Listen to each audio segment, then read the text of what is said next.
I was over in the Slow Can. Yeah. And you know Hicks? Who? Hicks? Hicks, Ted Hicks. Yeah, I used to know all the kids once. He was telling me about fluming logs, and I was interested to hear about that. Yeah. Did they flume logs on Kootenay Lake too? Oh yeah, there was one up there at Boswell, at Cummins' place, you know, coming out of Goat River, Yeah. Goat Creek. They had a flume there, and they had a flume out of Grohman Creek. Which, Grohman? That's right down here about a mile. And there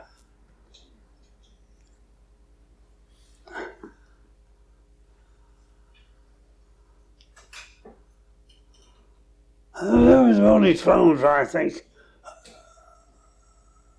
that took out any volume of logs.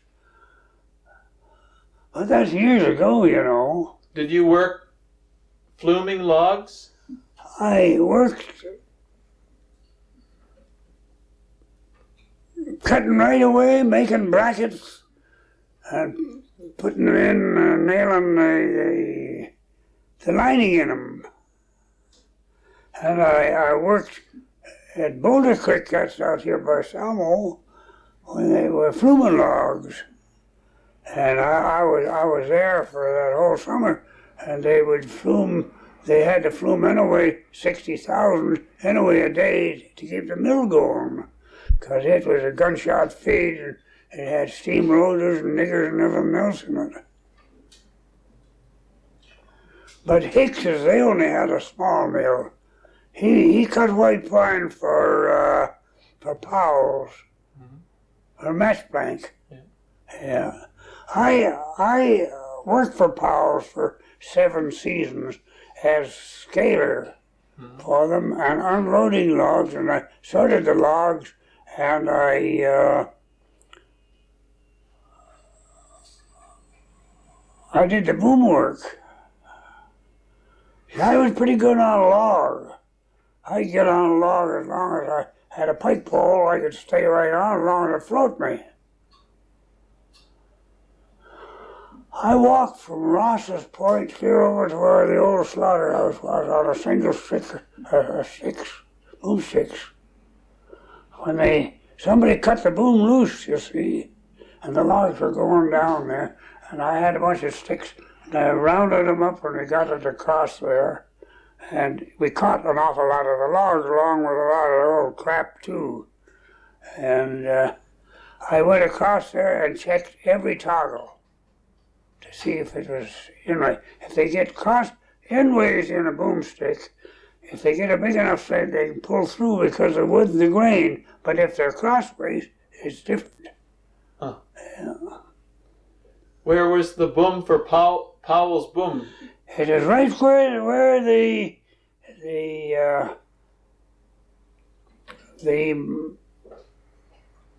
airport is.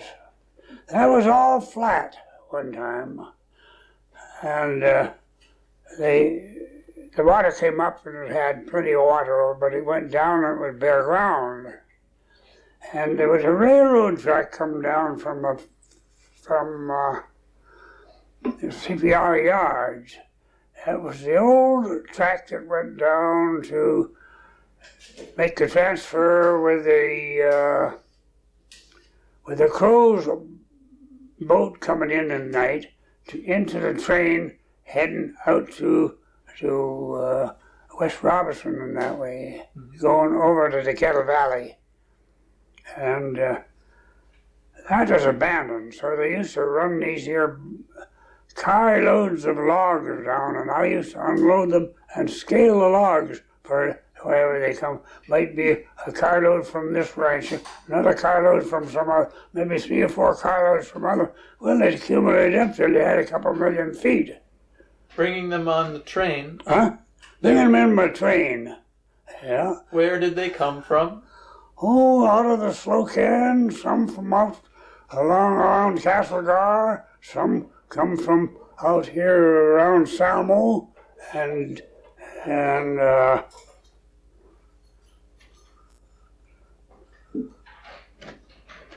Yeah, they come from all over. Somebody clearing a little piece of land and there's a carload of pine on it, a white pine, he'd take it down, he'd get about $17 a thousand for it, which was quite a lot of money them days.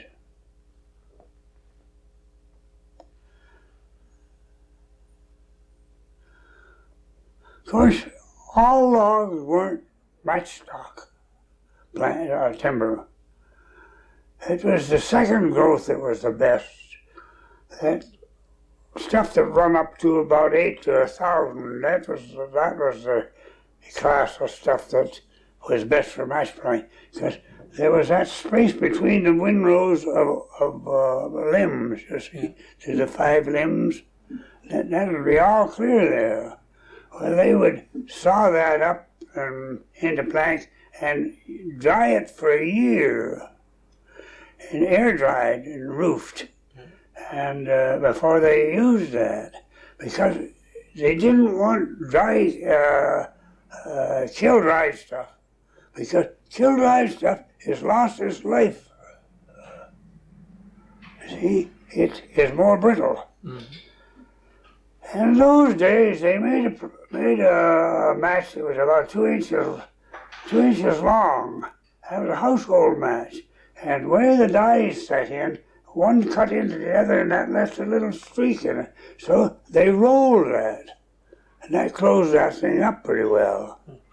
And then, of course, they went on through the mill on these conveyors and belts and stuff to get dipped in paraffin and get the different stuff on it to make the match head. And when this stuff was sawed and air dried, they would put it through the planer, and it was just to 2 inches even. Then it went out on a conveyor in the plank, 16 foot say. Then it went sideways like that, and there was slasher saws there every 4 feet. This is just the way it goes into the mill to make a match plank. But anyway, then it was piled out, and they had a gang saw that cut them into the length of the match, and they put it in sideways. Well, there was knots, there was stain, there was bark, and all those things had to be cleared off of it. The people that bought these ready-cut match blocks, they didn't want no waste, you see. So all that stuff was kicked out, like the knots and the blue and the bark and all that. And it went into another bin and was sold here for $5 a load. And it was great kindling. And in the summertime, it was great for cooking on. You could put a little fire on the one end of your stove, and the first thing you had, the way it went. That was great stuff. It didn't cost much either. $5 for it was practically a cubic cord. So they delivered it besides that. And was there a fair current in the river where the boom was? Was there? No, it was dead water. There was no danger of losing the logs down the river? No, but the wind takes your stuff. And at that time, there was a great variation in the water level, from 0 up to 16, 17 feet. Well, you unloaded them logs off these here rail cars into skidways, and you kept rolling them out, dumping them out, and you kept them pretty well in line so they weren't all mixed up. That is crisscross mat. Well, when the water came up, they all went afloat and raveled out. And you had a boom around, but somebody let it go. I already had a hunch who it was, but I never could prove it. But they lost, some of the logs went clear down as far as Bonington, but they caught them there and they were brought back. So it didn't cost them so awful much, but $10,000, $15,000 was a lot of money then. So those logs, that were below where the booming ground was had to be towed up and run through a gap, because they all had to be sorted. The match plank logs went into one bag, and there were select logs that were 18, 20 inches in diameter. It was clear, pretty, not a rough log at all. They were put on by themselves, and they were left floating in the water till the last cut in the fall to set the pitch. Now this stuff was sawed. They got a good price for it. It was sawed for pattern making. These are the days when they used to mold an awful lot of cast iron and different things. To make patterns for Pattern cast making. iron? Yeah, cast iron or whatever they were molding. And they would saw that into 5/4 thick. That'd be 1.25 inches thick, and as wide as they could get it. And they had big saw, 48-inch saws. Well, that would you could almost get a 22-inch plank out of it. You had to be careful. 5/4 and 6/4. Then that was dried for a year before it was shipped. That's air dried, and it went back to someplace in the eastern states. They got good price for that stuff, and I scaled these logs when I unloaded them. I was a log scaler. I a log scaler from back in 1920. And of course it was different then when sawmill was run out of logs, they shut her down, you rustled another job or went someplace else, and when that shut down, they would go someplace else. Like they'd cut the logs in the fall and the winter and haul them to the mill or to a chute or to a flume or something.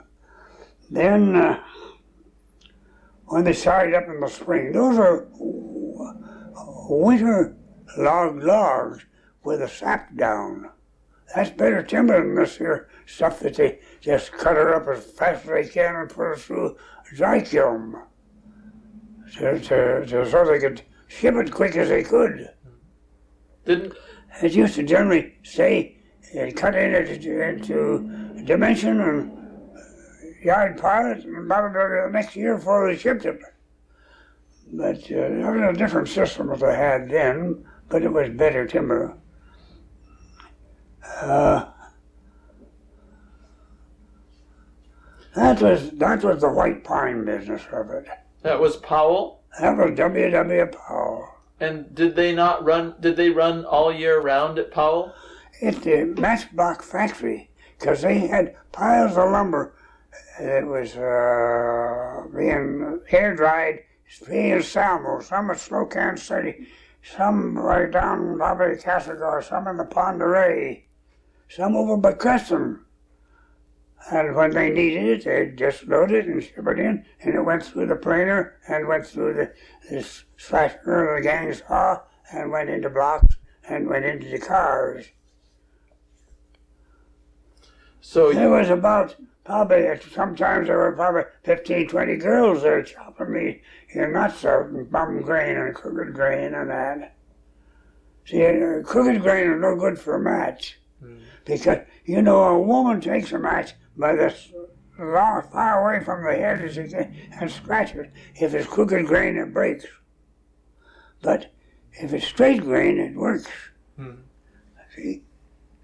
Well, of course, they had all different lengths of matches, to depend who was buying it and what they were making, what kind of match they were making. Well, it was they shipped to Eddie Match, they shipped to Pembroke, they shipped to the Ohio Match, and there were different match companies. They even shipped some to England and some to South Africa. Those were trials. I suppose for the experimental part of it. Yeah. Those were put in the case, packed in the case, and the cases were all locked, strapped together. Did they, when they were shipping them to Eddy Match, did they put them in cases? No, those were loose they get those big automobile cars, and they would shoot them in there, and you shovel them back until you got it right up to the roof, because the pine was light. It was trying to get the tonnage into it, you see. Did you load railroad cars by hand? Huh? Was it done by hand?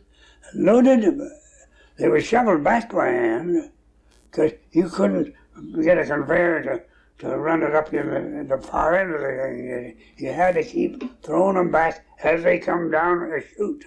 These are ones that had gone through where the girls were and been all graded out, and they went through, and they went into the car on the floor.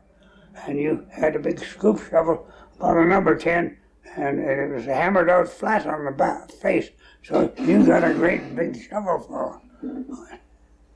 So did Powell have its own logging crews? Actually, no. There was a few places they operated, but they had a logging camp out on Lost Creek, that's below Salmo, and that was on the old Hannah limits, and they summer logs there with chutes. They used trail chutes. Can you explain that? Huh? Explain that, please. They used what chutes?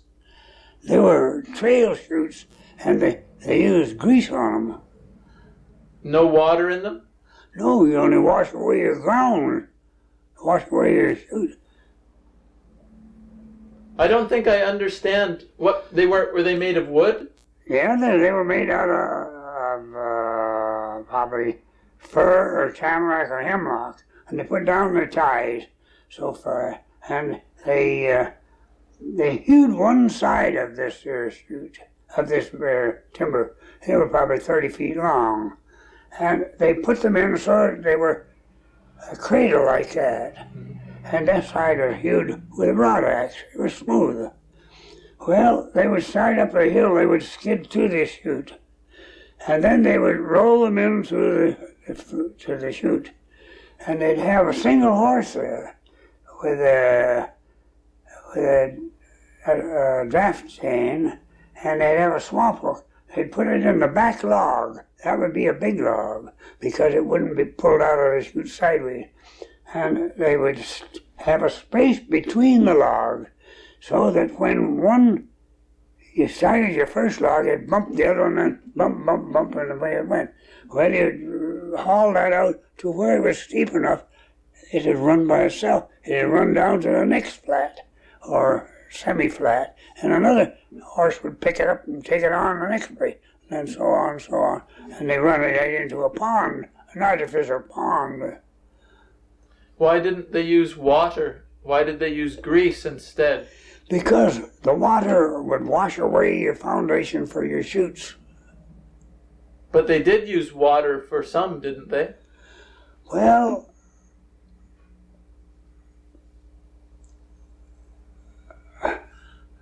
I don't know. I never seen them using water on chutes. What's the difference between a flume and a chute? Well, a flume is a 4-foot trough. It's 90 degrees there. And it's laid out and engineered. It goes around curves and everything like that. And it goes over, and there's a bent every 8 foot. See, the bracket was probably 8 foot long. You cut your timbers for the side there. They were all cut on a bevel, you know, and you nailed them together, and there was braces to hold that up. Well, they lined this all up, and they double boarded it, put in the first board, this rough lumber, and then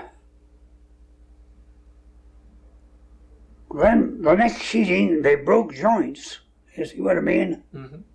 Well, then when they got this thing down, it leaked. Then before they went on any further, they took 6x6 or something like that, and cut it diagonal so that it'd make it flat on one side and like that, and that went in the bottom, so that a small log got in there. It didn't wedge the flume apart, you see. Mm-hmm. Well, when there was a full head of water on it, that floated the logs, and they would roll them in, and they'd float down to a pond or whatever. Would they skid them to the top of the flume with horses, or would they hand log? Oh, it was all hand. It wasn't hand logged. It was done with, most of the skidding was done with horses, either teams and singles. But they didn't start right at the top of the flume. There would be places they were skidding to all the way along the flume. They'd build skids that the skids were level with the top of the flume, and they'd roll the logs out and roll them in. And away they'd go. It would have to be a big. What? Have to be a lot of timber to justify making a flume. Oh yeah. You had to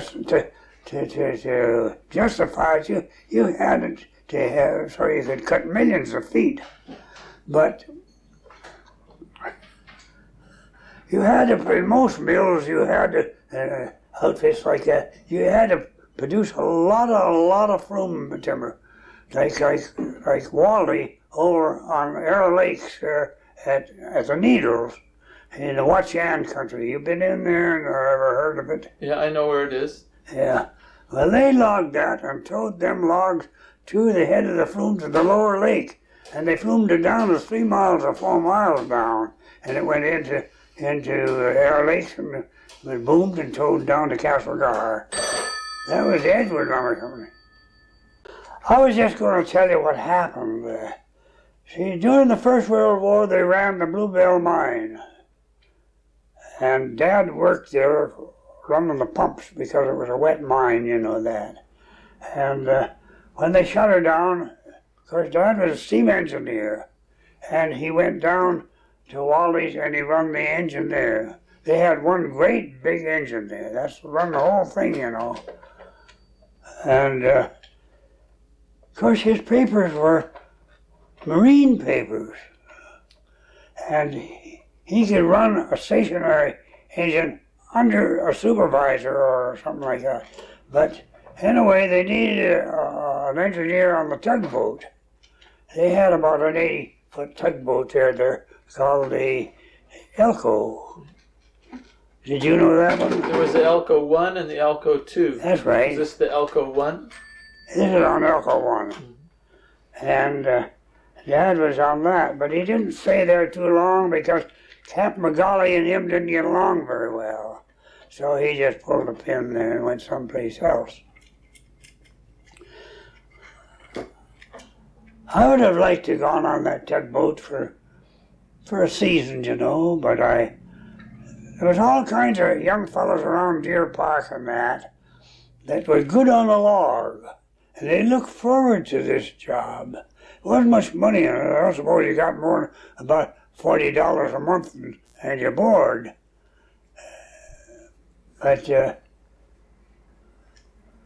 they would bring down 1,000,000 feet anyway with one tow. And they would break the boom just above the old CPR bridge. And there was a sheer boom run it into the pond there where that there lagoon is now. And that was a live pond. That is, there was always a current in there milling around. And I bet you there were millions of feet of timber that went down into the States. You see, a log in a current goes down broadside. And when it would, those tamarack butts and hemlock butts and those heavy logs, they would hit the end of the boom and they'd start to roll and roll right through under and go down the river. So that wasn't very good. But I suppose at that time they were only paying about $6 a thousand for logs. That is from somebody who was contracting, like a gyppo that had a clearing some land or something like that. He'd land them on the beach for $6 a thousand. And they'd come along with the tugboats and put in some boomsticks and roll them in, and away they'd go with it again. But they were logging at that time up around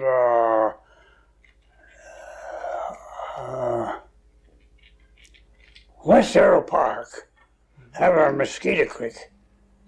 And they used to drive that creek on the high water. And there was 2 outfits on that in the later years, and they used to have to mark their logs. And they drove them down together, and they had a sorting gap down just below Burton. That was before they raised the lake. And they run them through and sorted this fellow's logs from that fellow's logs. See, there was a big flat there when the water was up. Mm-hmm. And that's where they had a big shear boom run into the shore. And all the logs went down with the current to the lower end. They had a bunch of lumberjacks sorting them.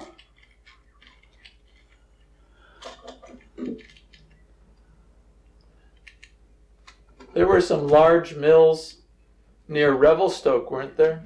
On the upper Arrow Lakes, Arrowhead? Yeah, that was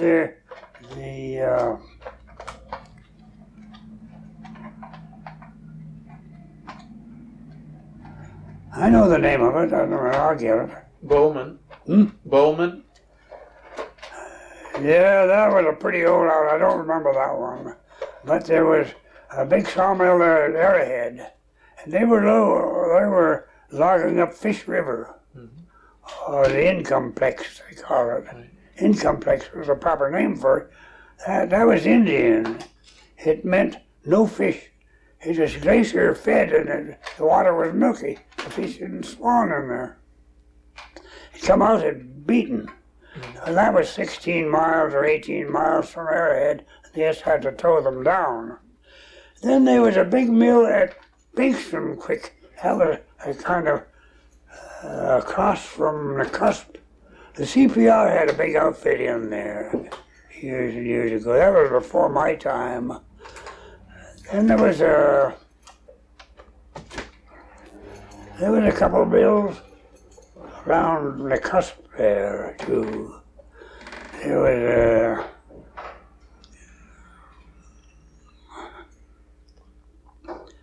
Sid Leary had an outfit there one time, and he cut white pine for Powell, and he cut some cants for making sliced veneer. I don't know how that panned up, but I tallied on that job one time. Oh, that's 40 years ago now.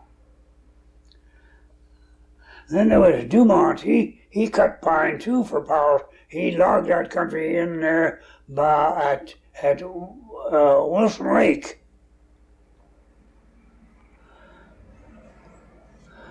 What would they ship to Powell? The planks? Yeah, when they were dry and they needed them there to make match blocks out of. They put on a crew and they loaded on flat cars and they'd take it in. How big were the planks? Oh, it was all 2-inch stuff, and it was 16-footers, but they were always about 12-inch and wide. Did they have to be quarter sawn, or could they be? No, they didn't quarter saw. It was just the way they cut it on the carriage. They put a log on there, and they cut it off, slabbed it, cut it off, got in probably to where there was a plank would be about 6 or 8 inches wide. They turned it down, and then they took the slab off again, and there would probably be some 1x4 and some 2-inch stuff, and run it up till it got about that size. Well, then you turned it down again, and they cut it right up. And then it went through to the edger, and that was edged. You see, that box side was edged. into make a 2x12. Now you got me another one, eh? I think you're marking time, lady.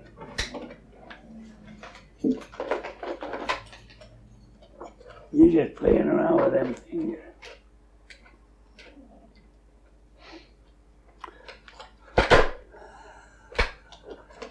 Oh, they bought white pine over as far as around Greenwood and not so much around Midway. Midway was getting into the dry belt too much, and it was yellow pine and fir and tamarack. But they would only take white pine. They were just buying white pine. When did the match block factory close? Oh, it was about the time that the Schaefer Hitchcocks built a sawmill out here where KFP was. That was the first mill there. It was a friction feed, and you turned the logs down by hand. It was cant. Was it called canting them? Mm-hmm. And from that on, that Kootenay Forest KFP built up with it. See,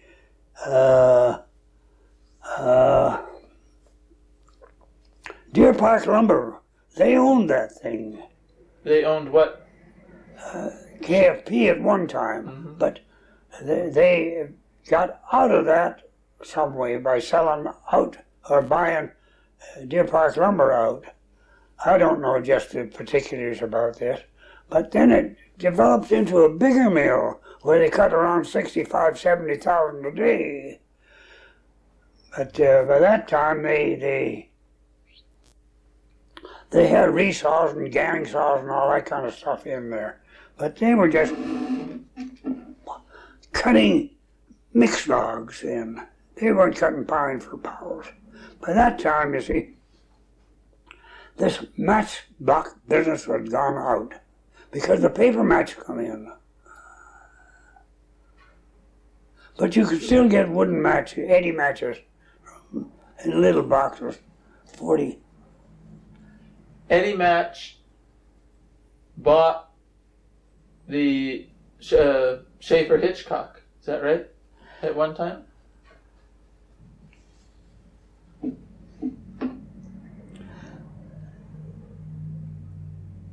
I can't tell you all about that.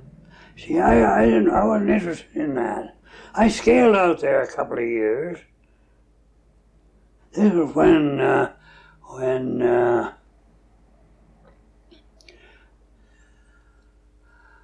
Katie had that was Schaefer Hitchcock. That just L.M. Bruce was the first one that had that outfit. They were Sand Point people, and he got killed, and then it was Schaefer Hitchcock after that.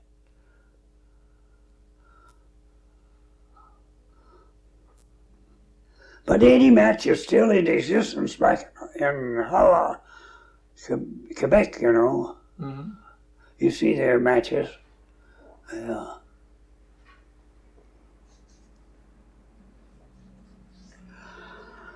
But they logged a lot in the Lardo.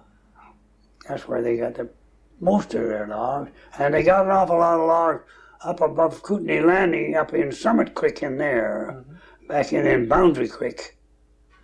That was, I guess, an awful lot of spruce in that and stuff of that sort, you know. What, would they get a timber sale with? Yeah, they got some big ones. You know, being a bigger company, they'd get bigger ones. Did you cruise for them in the woods? What? Did you go cruising for them? No, I never went cruising for them, but I have been on cruises out south of here. For the forestry, working with a cruiser. See, you have to chain off that gun, your measurements, you know, your distance and that. Mm-hmm. And he goes along and calipers and so much on the log, so much in a tree of certain size, waist high. And he makes it out and estimates how much per acre it has. Mm-hmm. Now, at that time it was acre. Now it's hectares, and that just muddles people up. You got to still change that back to board feet when you get through. Christbrook, got a lot of timber out of there. And so did, what is that other mill in there? Windle? No, that's Windle, that's Jack Wiggins' outfit. That's a good outfit.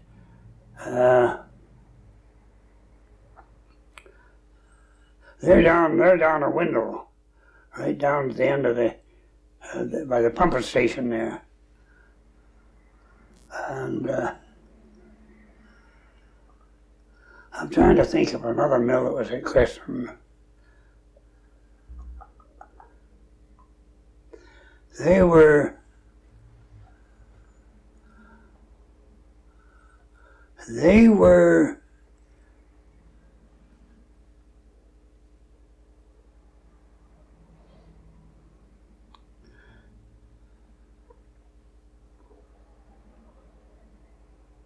Mormons.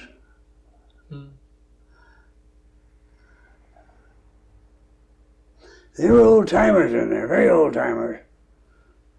And they logged on Boundary Creek and on, see, they left a big bunch of timber there for that little band of caribou was there. Well, the bark beetles got into that and was killing it, so they had to log it. So that put the caribou on the bum. See, this was a winter ground for the caribou because they had to have timber and shelter and where there was lots of moss on the tree. So that was on the caribou, that was put on the bum. I was in there one time. They were reforesting in there then. When was that? Oh, it must have been 10 years or more ago.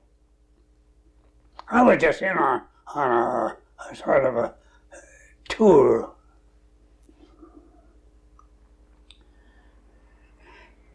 Do you know where that log cabin is along the river, along the board, the highway there? Going from where to where? Going from? From Crescent, about 16, 18 miles up. No. Anyway, there's a talc property up above there, but that was the old Pete the Packer place. And that's where the road took off to go into Boundary Creek and those creeks. Uh-huh. Yeah. And is that the kind of a creek where they would use a flume? No, there has to be quite a lot of timber. There has to be quite a lot of water. And the best way that was to build flumes is to make a pilot road up. You have to do in those old days, you have to do it with pick and shovel and a team of horses or something. You get a rough road so that you could get one of these steam tractors up there. And they'd set up a little portable mill and they would saw that stuff right there and make the brackets and everything and start the flume building and burn it. And they'd put the water in and they'd have a gate down here and they would build 100 or 2 feet a day, you know, with about 6, 8 men. And they would throw the timber into the brackets in and the different dimension of stuff for the bents and all that in there, and they'd float down there, and they'd have a gate in there, and they'd hold them. That was the best way to do it. But when they first started making flumes in this part of the country, they used to build them for $1 a foot. Someone would take a contract to build the flume? Most of it was contract. Now, the one out of Boulder Creek, I was there when Jacobs was building the flume there, and Hayes Green was an engineer and surveyors here. I guess you've heard of them. I worked for them quite a lot. And they built that flume coming out of the Watchan. They built the flume coming out of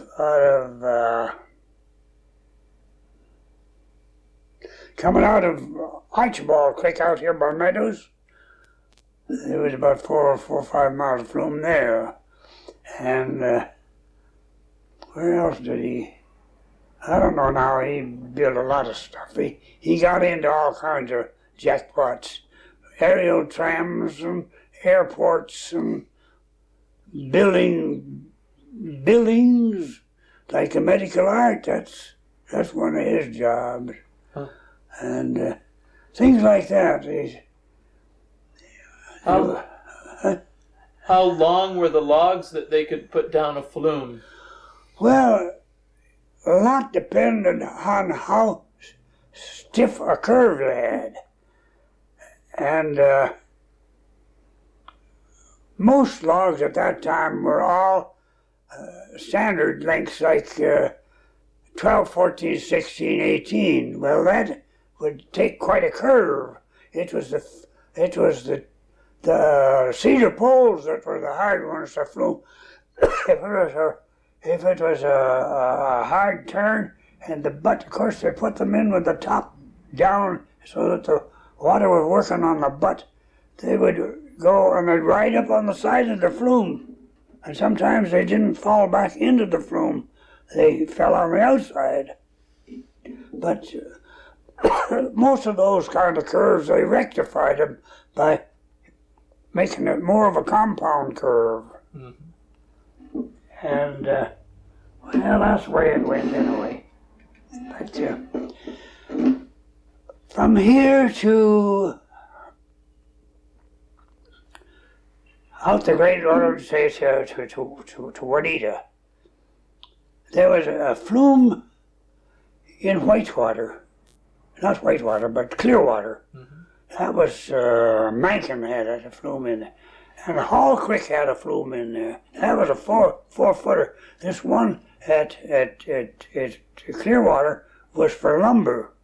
They used to make a flume with a 2x12 at the bottom and a 2x12 on the side like that. And the lumber come from a sawmill and it'd go floating down there pretty good. Didn't take so much water neither. How did they keep the flumes filled with water? They didn't keep them filled.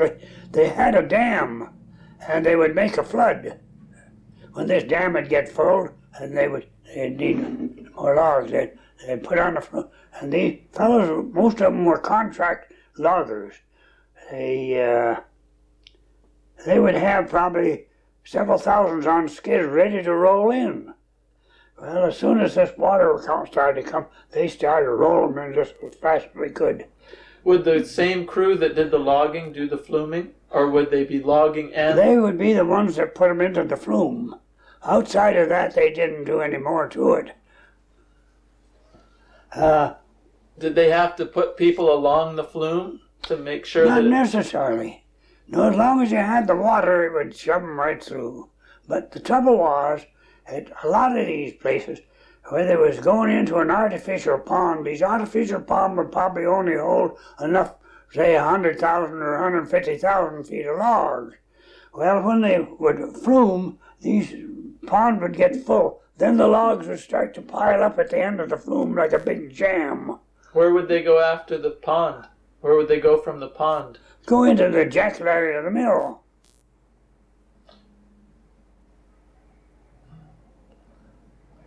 So the mill was on the creek with a dam? Well, it would be down pretty well to the railroad, you see, where they would only be 100 yards from the railroad.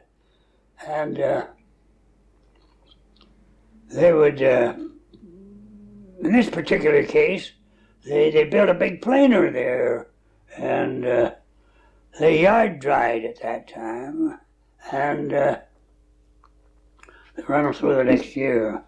Which fire got in there then and burned out a lot of stuff. Which mill is that one? That was the O-I-N-M. That was O'Neill, Irvin, and Mann. That was an American outfit. Where what? And it was down on? That at Boulder Creek, about 3 miles this side of Salmo, on the railroad, on the roadside. Mm-hmm. That was at Boulder Creek. That was good timber. When the pond would get full, the jam at the end of the flume would make a big bar, just a big log jam. And they would toot the whistle at the mill. for them not to flume anymore. But as long as there was water running, there was space in the flume, they put in logs, they'd have a jam up the flume for maybe a mile. You see? Well, then the dam, they had to cut it all out, break this jam at the mouth of the flume, and clean the pond out. Then they could flume again by opening the gate up there at their dam, and they'd sluice them all out. But they would flume a year's worth of logs at a time, is that right? How much? How many board feet would they flume at a time? Oh, I suppose they would flume 100,000, 150,000 feet. That's all they pond and hold, you see. It's not like if they went into a lake. And so at that mill, did they had to be fluming the logs continuously to keep the mill going? Well, not continuous. They had to keep logging. And as soon as they needed logs for the mill, they start fluming again. So would the mill shut down when they're... No. They kept on us on. Mills don't shut down for anything, you know. But unless they got a breakdown. Right. Or they run out of logs. Well, if they cut out their timber or the timber burns or something like that, that does them off, which happens a lot of times.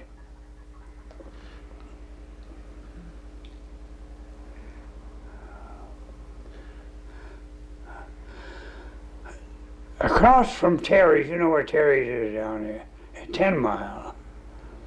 I went in there with the cruisers. Pete Campbell, he's dead now, and they were looking for pine.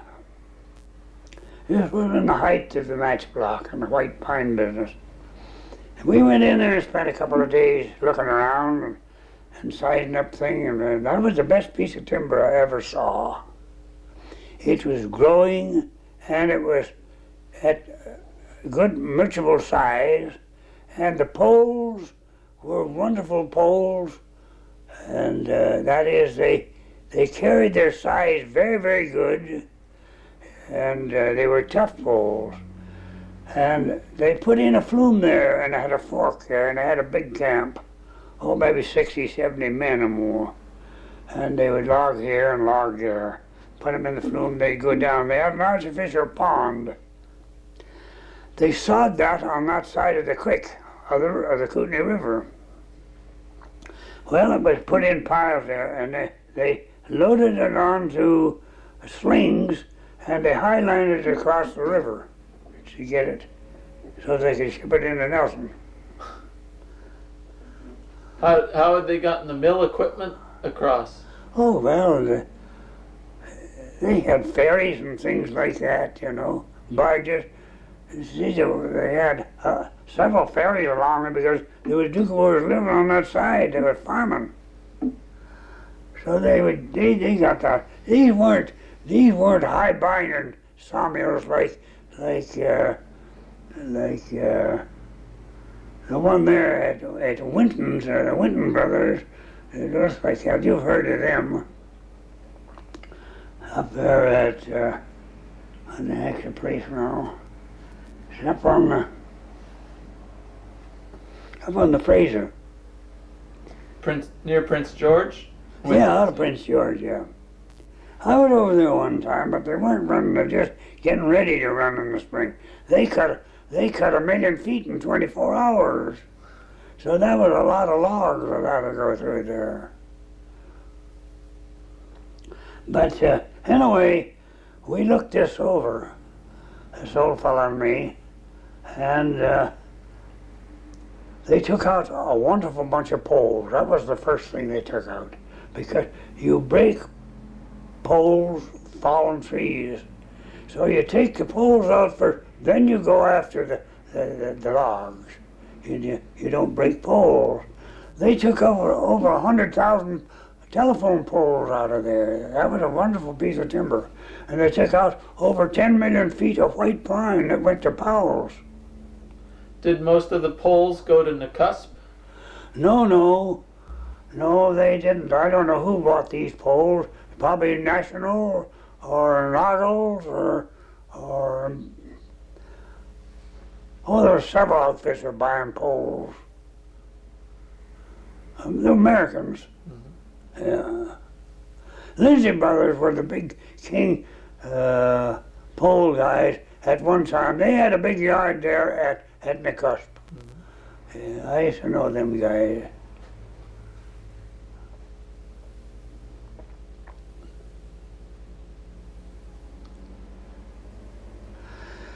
Why were there so many different owners of the sawmill in Nelson? Why did it change hands so much? Well, due to fire and bankruptcy and the likes of that.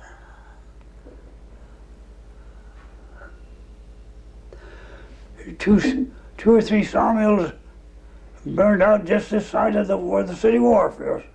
Oh.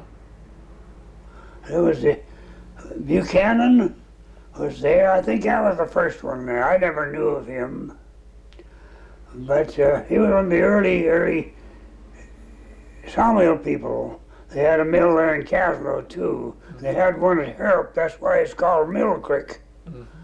I remember that one. And the building that Mrs. what they call her, she was a Harrop girl. She lives in the old original cookhouse and bunkhouse. Yet they were made into a residence. And it was a old man Harrop had a store there. But they logged that big flat there at Harrop. There was trees there that big around, you know, cedars. Then there was a mill at Proctor one time, in the bay there, in behind that slip that is there. But it didn't last too long.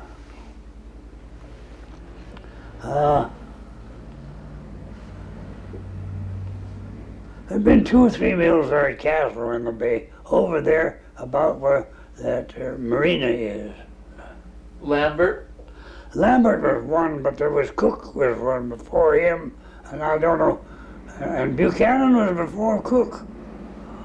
But Cook didn't run it for very... Who was Cook? Do you know? Who was Cook? Was he from Caslow? Yeah.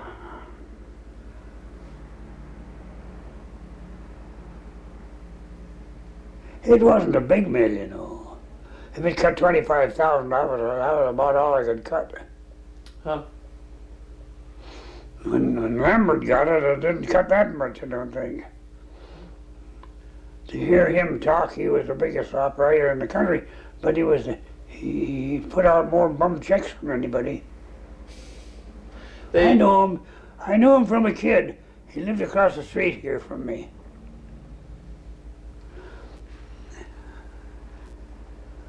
His father had a sawmill, is that right? Yeah, over on Grohman Creek here. I know it's not on Grohman Creek, but on Spool Creek. Back about 8 miles. I worked up there for about a week once. They flumed their lumber down on after it was sawed, you know, one of these small flumes. They didn't cut too much. Their checks wasn't always too good.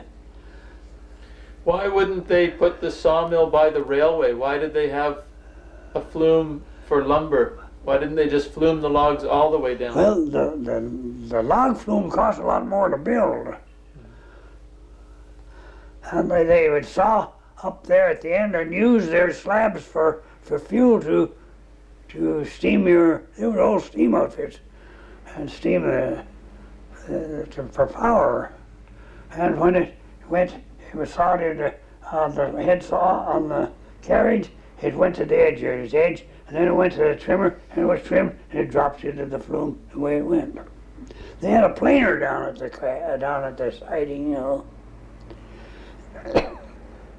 Yeah, they had a planer down there, and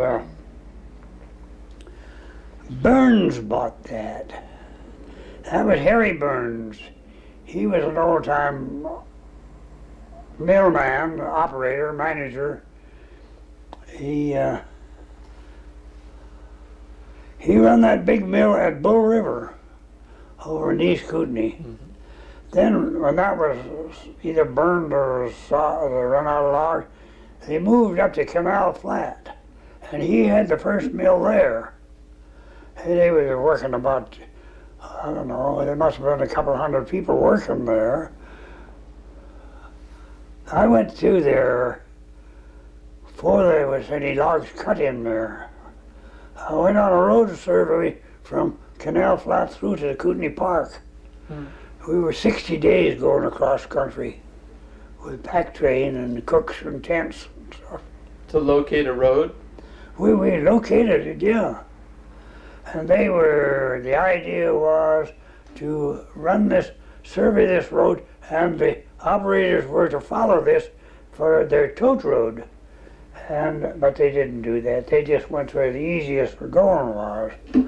And it never did get into a proper highway, but it's a pretty good road now because they've hauled an awful lot of stuff out of there.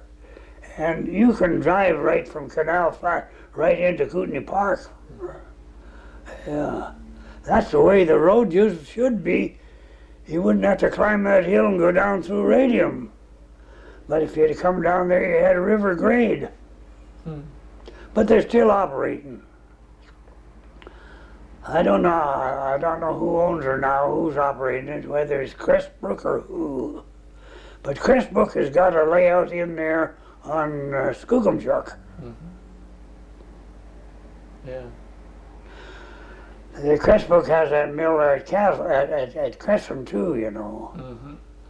And another fella, these Moormans I was speaking of, they had a mill.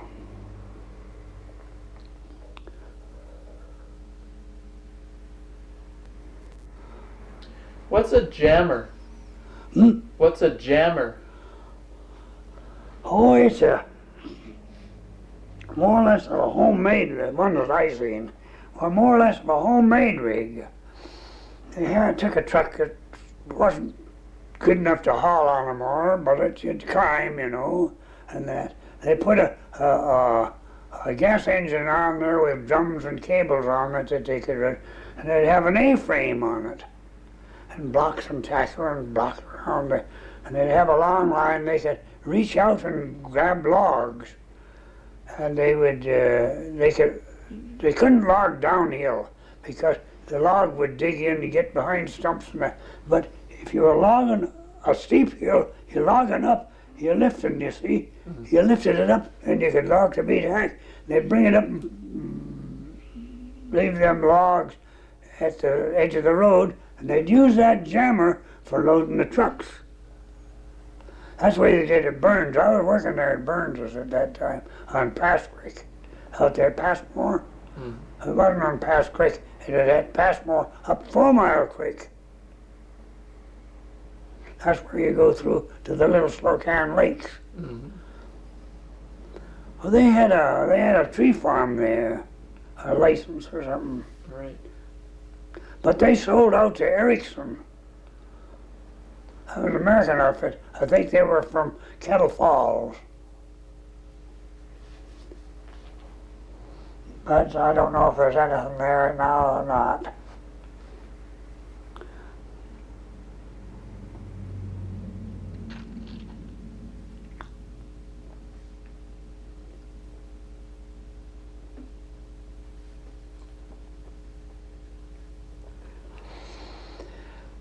There was an old-time mill in the early days at Crescent Valley.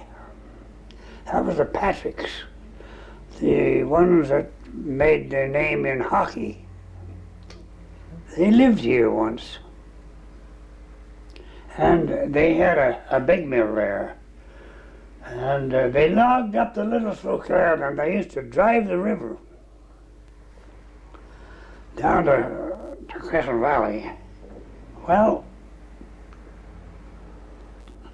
when they got down to the lower end, they ran a row of piling down the middle of the river. This side went through and the river went down, and all the old brush and stuff was no good, no logs. The logs went into this other channel.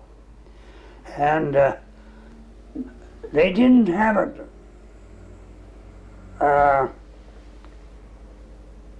boomed up strong enough to hold them logs.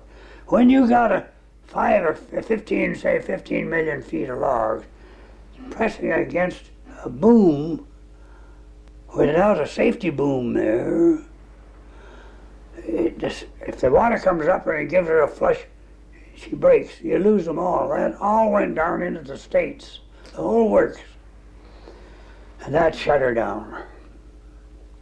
It went down the Slocan River and then... It went right into the Kootenay and down the Columbia. 15 million in one bag, one bunch. Well, that put the... You can see the old engine bed out there behind Cunningham's store way over there, big high concrete. I knew fellows that worked there at one time. But I saw down at Cusick, the Diamond Match was there, and they had what they called jam piers in the river. They'd drive a cluster of 8 or 10 piling, and they'd board them up as high as the high water would come, plank them right down to low water. Well, when they'd drive, those logs would jam against these.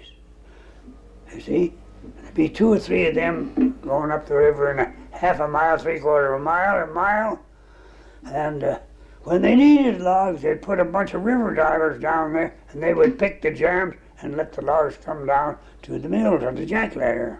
So they actually made them jam up? Huh? They made them stop by Well, catching these them piers, against the pier. these jam piers held them. They naturally got logged up or bogged up on us, you see. So a few would come down there and stick, another one would come and stick, another. First thing you know, they had it right across the river. Huh. Then they go down there with PVs and pike poles and stuff, cork shoes and that, and get on these and break them loose when they needed lumber.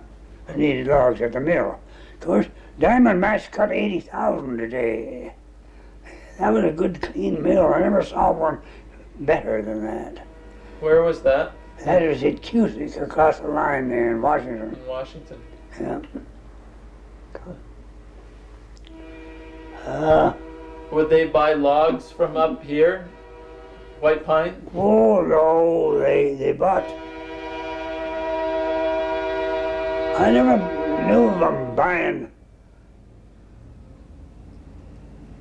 white pine logs, but they had cut white pine up here and trucked it into States. And they had, I remember railing down a bunch of hemlock for pulp down to the Inland Empire people from meadows up here, you know, by just beyond Salmo on the summit there. They had a flume there too one time. But at this time they didn't have a flume in there. How long could you make a flume before? Huh? The flumes must have leaked water. Oh, sure. So how long could a flume be before it would lose enough the water? Oh, it didn't lose it that fast. You know what they did? Up at the top end, they shoveled in a whole bunch of horse shit. And it went down, and these leakage sucked in this fiber from the horse dung, and that she quit leaking. That was their corking proposition. Oh, there might be a little bit of drip, but not leak.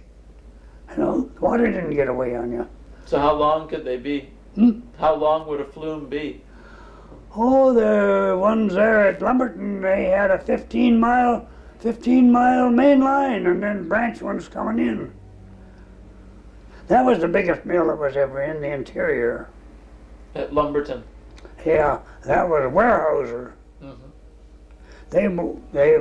They logged the whole Moyer Basin. That was a big, big basin. That was just out of Cranbrook, about 12, 15 miles west of Cranbrook. Of course, they cut her out and it's all gone now. You just see the old concrete stuff from the old mill.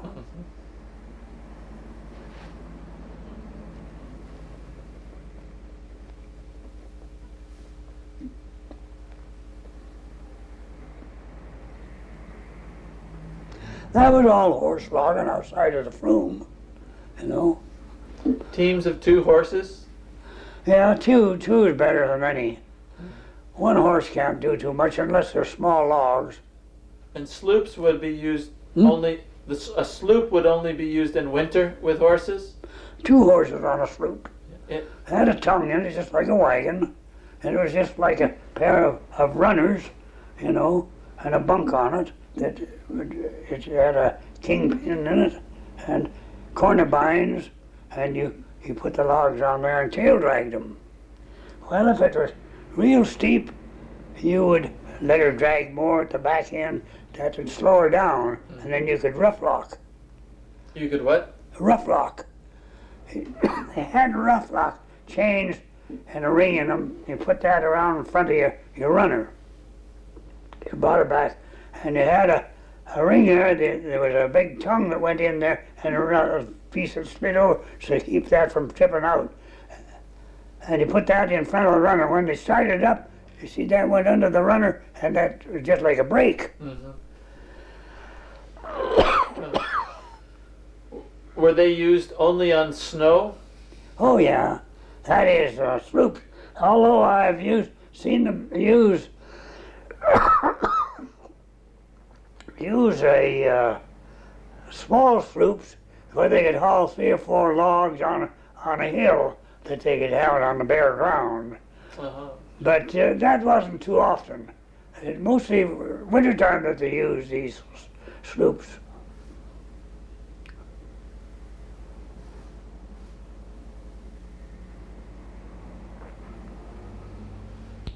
I only seen them doing it, hauling 3 or 4 logs on a small sloop in the summer. But they could use chutes. They used chutes. They used a lot of chutes in the Spokane, along Spokane Lake. The little patches. They get small timber sails, and they would shoot them into the lake. Boom. But a chute is without water? Oh yeah, they were steep, you know. Mm-hmm. They didn't even have grease them, you know. What kind of grease would they use when they greased them? Oh, damned if I know. Some of that fish stuff, cheap stuff. Someone's job was to spread this on the flume? Oh yeah. I don't know how the heck they put it on now. Seems to me they had an old brush, something like an old calcium iron brush, and they give it a sweep here and there. As soon as the log come along, it spread it out for them. Sometimes in the fall, when there's frost comes, they get frost on us in them chutes and make them pretty slippery. Sure. Huh.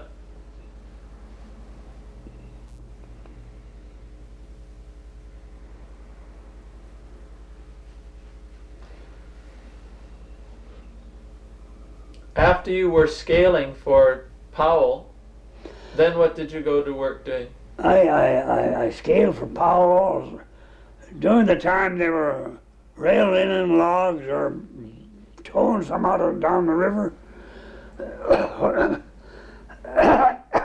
Or then when that was done, I was done, I had to wrestle another job. So I would go someplace else, either go in the woods or go on a survey or as an axeman or a rodman. But Powell's, you were employed year-round, 12 months of the year? No. Only while there was logs coming in and till the cut was made up, done. But would Powell run the factory all year round? Oh yeah, they ran here for 40 years, pretty near. 35 anyway. I don't know how long they ran really. WW Powell, he lived here, where Doc Carpenter lives, you know where Doc Carpenter lives, just out here about a block and a half. that big house there. That's where WW Powell lived. His wife was a millionaire, so they weren't short of money. Huh. But Powell's and Stafford's, you know Stafford's? Mm-hmm. No. Don't you know that one at Harrop? We got logs up they got the logs off of the Duncan Dam site. Oh yeah. Do you remember them? Stafford? Stafford's, they were an American outfit. I scaled for them. And tallied and stuff like that. And they were both American outfits. They were the only ones that I know of that went out of here with a bunch of money. Huh.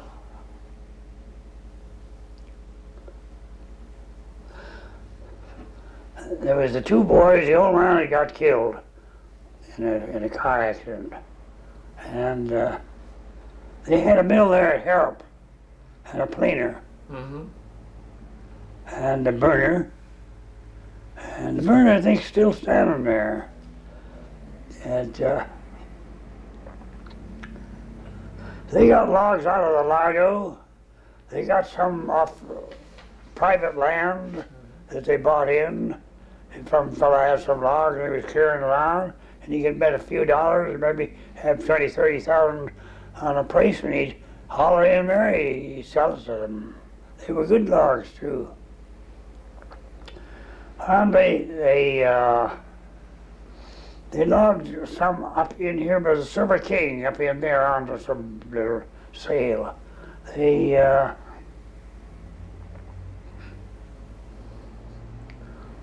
bought logs wherever they could buy them. There was a sawmill over there somewhere around Boswell, and they had timber on this side of the narrows where you couldn't tow logs up through the narrows. Well, they got that and logged it. It's up there on Proctor Creek. You know where Proctor Creek is, right at Proctor? Way back in that basin there. But they made some money.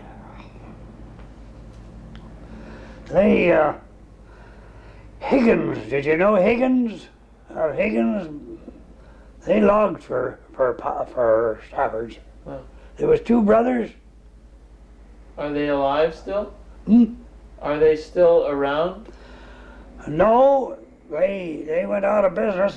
When Stafford was through, they went to work for KFP, but they went broke there, and there was a pretty hard chance they were logging up there at the south end of Trout Lake, in Benson Creek and Benson Creek and what was the other creek? Benson Creek and Boulder Creek. That was on the left-hand side of Trout Lake, at the lower end there by Gerard. Yeah. You know where that is. You've been there last time. Then they went up to Revelstoke, and I think the two boys broke up then. And Stafford's, they were out of business. That is, they had sold their outfit.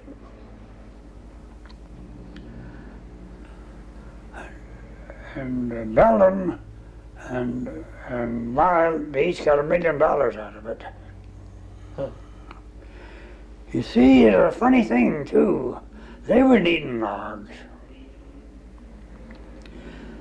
There was a big bunch of timber there on Big Glacier Creek. You know where that is. Yep. There's supposed to be 400 million in there. So Stafford's got the forest they put up for sale. Well, here was KFP. They needed logs. They had to buy it. They had to buy Stafford's out to get that timber. Oh. So that's the way it goes. It's dog eat dog. But they have logged, KFP and them have logged up the Duncan pretty well, clean up to the park. You've been up there. Yes. But there's a lot of timber there yet, between these slides and them strips of timber that they never touched, you know. They have only got about half of it, I'd say. Pretty near half of it. Maybe they got more than half of it, for all I know. The easy half. Hmm? The easy half. Oh yeah, that's the way they all do. Yeah. That's why we got no timber down along the railroad track or along the highway because it was easy to get at. Mm-hmm.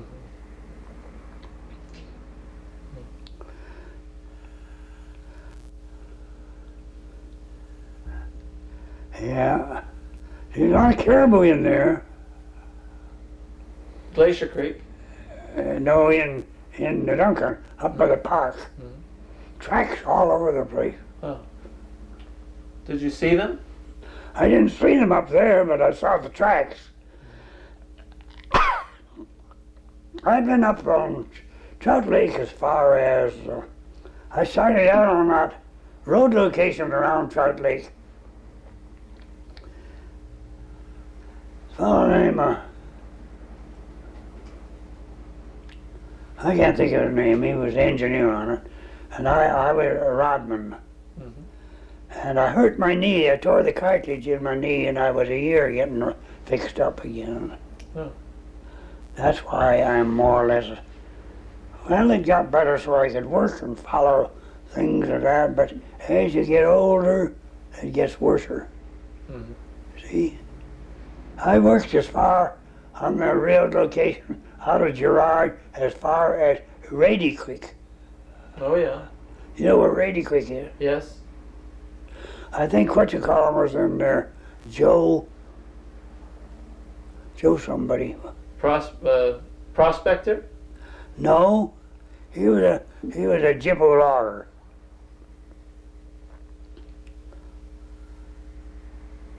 I can't think of his name now.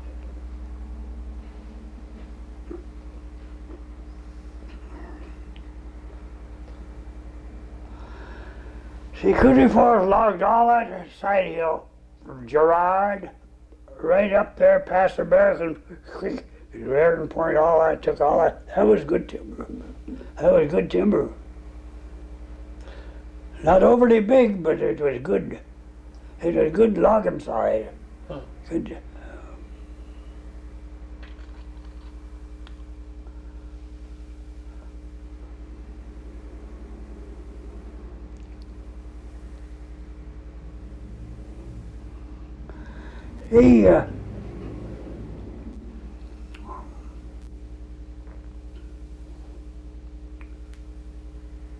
What do you call this outfit the government have down there on their lake?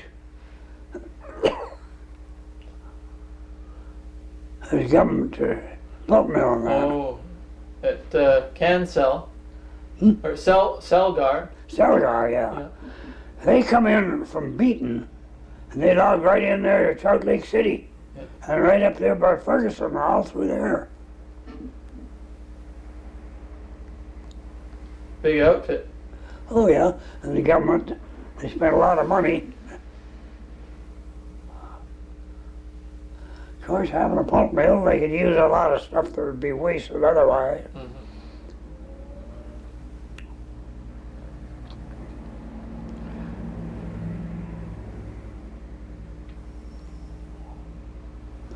Well, there were little bits of mills all over the country, you know, like here at Cooper Creek. Mm-hmm. Newcomen? Hmm? Newcomens? Newcomen, yeah, I knew Newcomen. Did you ever work cutting poles? Oh, I did one winter for a while, but I got there too late, and of course I didn't get a good strip where they were big enough. Mine was all 25, 30, and 35. That was a big pole, and 20s and 25s I was only getting a cent a foot. Well, you had in the wintertime big and peeling poles. In those days, they peeled them in the winter because the sap was down. That was a better pole. It didn't check like the ones that peel in the summer like they do today. Because the sap was down. But when they're frozen, it's hard to take the bark off them. They're pretty glassy. And small poles are hard to fall because they're so light. That is, if you got other little small saplings there, they don't come right down. You know, they don't crash right down through it. Oh, I worked in there at Edgewood. Then the next spring I had a drive there. And they had a flume from the top of the canyon down to the flat. And I worked there on the boom there with two tugboats. We had two little steam tugboats. Huh. And they put in a shore boom. One was the Elco? Huh? Was one of the tugs? No, one was the Aaron Boy, and the other one was the Seacord. They were only about 35 footers. Just one lungers. There'd be a skipper and a boom man and a fella on there looking after the engine. But they worked good. They weren't powerful, but they were good around the boom. Small tugs they could get around. They took they decked these here poles, sorted them and clasped them, and sorted them at Wesley, that is just above Selgar. There's a big pole yard. They had almost 70,000 telephone poles decked out there one time. I worked there decking poles one time. I worked down there last summer. I was booming on one of the boats. So I got cams, so that was that. If you don't get along with the guy on the skipper on the boat, you might as well move, so that way.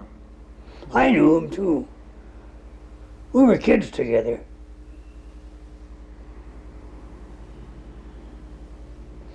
They had a shore boom there. I helped put the shore boom in. They had a slip there. They choked them and pulled them up with a donkey engine, a little steam donkey. Then they had the horses singled out. They would take poles both ways. They had shoe flies all of the skids so they could walk on. And what? Shoe flies. You come to a skid and it sticks up there. Well, your pole is going to catch on that skid.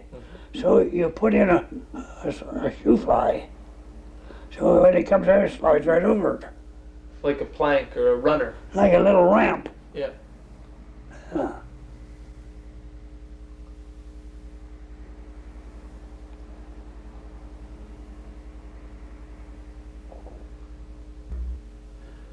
Did you ever work for the Forest Service other than timber cruising? Yeah, after I got older, I worked on the lookouts for 4 years. Which ones? I was on Beaver, that's out there by Fruitvale. And I was on Copper over here on the end of 49 Creek. I put 3 years on that one. What was it like? Oh, it was all right. You're up in the air, and you don't have much company. You had to go and pack your water about from a mile away, to go down about 1,500 feet, pack up your drinking water. It was nice up there. I used to do a little gun stocking one day. Making gun stocks? Yeah. Oh, I made probably 40 or 50 of them. Yeah, I just got on forestry. I worked on the lookout, and then I was on the cubic scale survey for 1.5 years. That was one of my long periods that I worked steady. And I went with Joe Rogus. Do you know Joe Rogus with one arm? Used to be up in Lardo. Logus from Poplar Creek? No, that's Logus. This guy was Rogus, R. He had one arm. And I was to do the scaling, but I didn't have enough education to do it. So I did the tallying and he did the scaling. And I tallied for him for a year and a half, but then I got tired of that. You know, some guys can't stand promotion. They get pretty big then. That's what happened there. So I told him when we went to work, I said, we'll never have a quarrel. I said, I don't want a quarrel, so I quit. He always had a favorite guy that I know the guy too, that he thought was far the smartest guy in the woods that ever was. Well, I knew him. I knew how smart he was. So I let him have that guy. He took him out. They didn't get along, I don't think. But because this here guy he thought was so smart, he was pretty bossy too. He knew everything. But I tallied for him for a year and a half. We went clean up on the Alaska Highway. So, but tell me about the fire lookouts. I'd like to hear about working on the lookouts. A whole lot depends on what one you're on. At that time, it was cheap to have fire lookouts on lookouts because they covered the country, and they were all radio hooked up. You know, you had a radio two-way layout, and your house was all wired up for lightning, you know, copper down all the ridges and everything. You were sometimes in places where there was no water, so you had to pack water. But you generally had a barrel there, an eave trough. You'd get water for washing. You'd have that, or when you got there, there was still snow, so you filled it up and kept filling the snow together. But it was nice up there, nobody bothered you. That is a fellow that can live alone. I had a radio up there. I'd turn it on in the morning after we had our sked, you know, and they call you at a certain minute and you're there in the morning. Mm-hmm. And then they call you at night, and you can call in if you have a smoke or a fire someplace to report it. And if a van prowler goes by, you can talk to him. But I began to lose my hearing. And besides, I was 65 years old. So I figured, well, it'd be nice to be down where you could have an ice cream cone once in a while, and you have Saturday and Sunday off. Up there you have 24 hours a day, 7 days a week. But it's nice. I kind of enjoyed it. And one lookout was Copper Lookout? Yeah, that was a good one. It was 7,800. Which range? Nelson District? Oh yeah, it's only out here. It's not only out here a little ways, you know, up 49 Creek. Mm-hmm.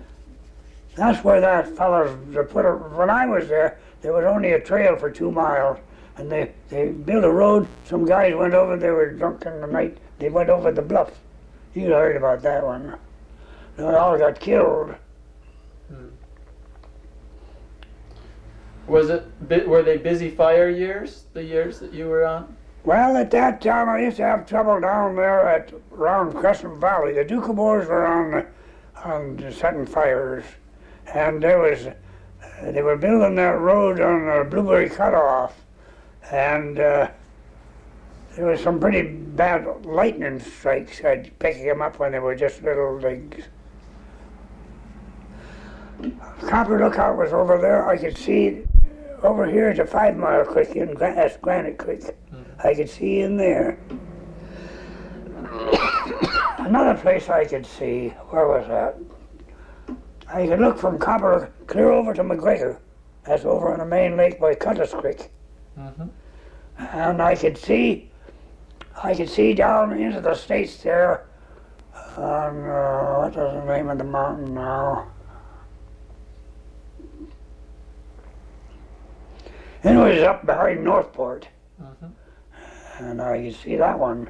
there was an awful lot of lookouts across the line, but they weren't all manned. But if they had a bad year, they'd man them, you know.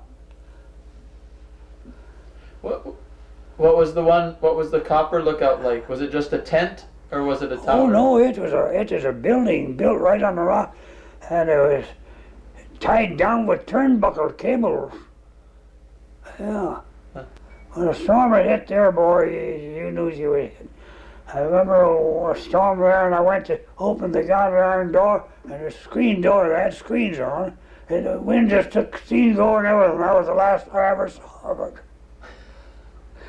And it rained so hard that the rain never, the side of the building, it didn't hit the roof. Oh, you're pretty hot when there's lightning there. Were you ever struck by lightning? No, but everything was electrified when there was a big storm on. I was there, I had the radio on, and it was so electrified I couldn't turn that button off. Insulated as it was. And you had a mixing table there with chrome around it. You lean against that, you get shock right through your clothes. Huh. Because I had a wood stove and an oil stove, but I never used the oil stuff because it seemed to puff. I was kind of scared of it. So I thought that was better to leave it alone. But I used to have to go down there 1,500 feet elevation and get water. I'd bring up about 5 gallons per